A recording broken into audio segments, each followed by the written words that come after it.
Mass shootings have sadly become part and parcel of American life.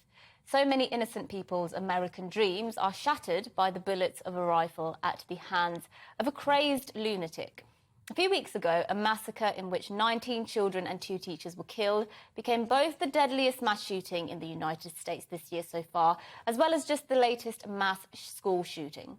This happened, by the way, just 10 days after 10 people were mercilessly murdered by a separate gunman in a supermarket in Buffalo. But as we all know by now, these mass shootings are by no means extraordinary events. In fact, the Gun Violence Archive, which is a charity that tracks gun violence in America, has counted 300 mass shootings this year so far. 300 individual mass shootings this year.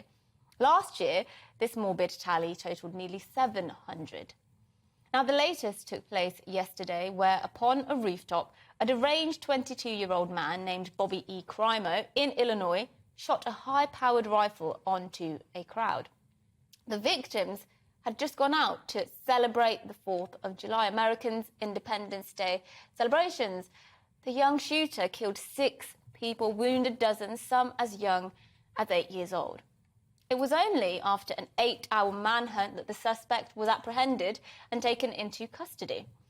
Now, here's my position. We need to talk about the profile of these mass shooters, who they are, why they are the way they are, because I think the similarities between these sick individuals are as striking as they are chilling. So many of these young shooters are young disillusioned men who have been repeatedly shown to have a problem with women. In fact, a venomous hatred of women, often having developed an obsession with a particular female in their life. They often belong to sinister internet subcultures in the dark corners of the web, such as the incel culture or QAnon message boards, where young men find brotherhood in mutual hate for humanity, nihilism and conspiracy theory. They often have a history of expressing violent sentiments and making menacing comments to their peers, with a clear psychiatric history being a common theme.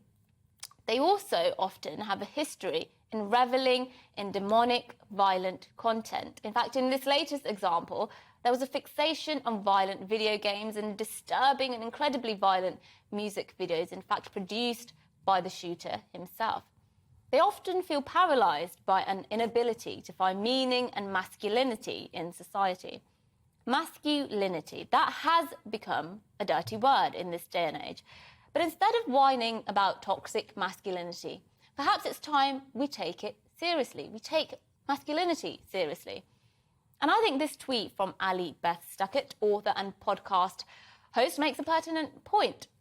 She says there's nothing more dangerous than a man with nothing to do and no one to live for. This has been true in every place for all of time. Our young men are drowning in idleness, purposelessness and godlessness, and we're paying for it.